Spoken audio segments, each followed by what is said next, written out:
suis arrivée à la rue de Serre, un quartier qu'on appelait ghetto. Mais pour moi, c'était déjà pas un ghetto parce que c'était le seul endroit qui m'accueillait en tant qu'immigré qui venait de là-bas. Et quand je suis arrivée, j'ai rencontré l'ASTEA. L'ASTEA, c'était les éducateurs de rue qui essayaient que ce quartier tienne. Et quand je les ai rencontrés, je me suis dit, qu'est-ce qu'ils viennent foutre là? Qu'est-ce qu'ils nous veulent? Pourquoi ils nous aident? Et ce jour-là, il y avait des associations qui étaient là aussi pour nous aider. Moi, j'ai rencontré des belles personnes dans ma vie, mais j'ai été aussi les rencontrer. Il y a des personnes qui comptent pour moi et je veux vous les dire. Il y en a 3 et donc qui m'ont donné la chance et qui m'ont marqué dans ma vie et qui m'ont changé. Parce que vous m'aurez connu il y a quelques années, j'étais plus révolutionnaire. J'ai beaucoup changé, j'ai beaucoup changé. Ah non, non. Le premier révolutionnaire de ma vie, ça a été Jean-Pierre Lachaise, que tout le monde connaît, qui a fait le combat, on a combattu pour faire nu. Donc, moi je pense qu'on n'a pas de choses à dire sur le droit au logement. J'étais la première présidente de l'association AVDL.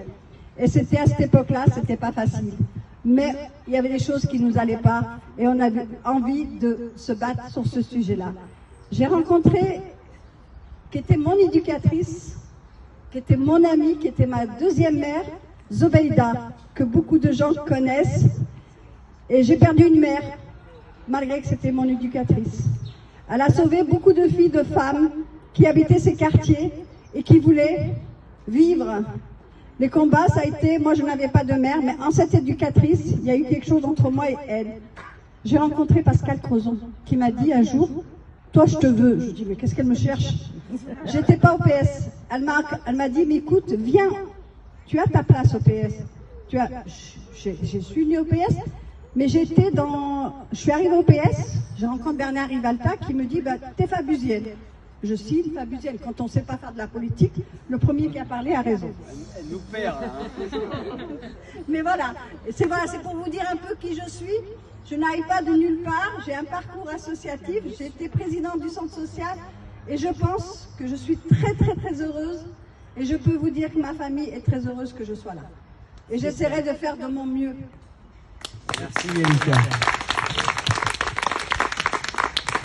Bon. Si on en est aux présentations, ça va être compliqué. Je ne saurais pas faire aussi concis que toi. Non, simplement vous dire, donc, moi ces dernières années, je suis plutôt un militant de l'eau et de la gestion publique et citoyenne de l'eau.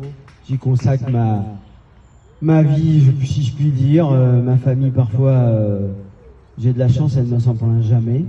Donc je suis par Mont et par Vaux pour défendre la gestion publique, écologique et citoyenne de l'eau. Ensuite, depuis 2016, à la suite d'une petite coopérative citoyenne d'éducation populaire qu'on a créée avec quelques-uns, dont quelques villes urbanées d'ailleurs, j'ai plutôt animé en rejoignant la France Insoumise parce que j'avais un peu hésité à conserver un engagement politisé. Je me projetais plus dans la vie associative après avoir été 25 ans élu dans une autre vie. C'était donc après 2014.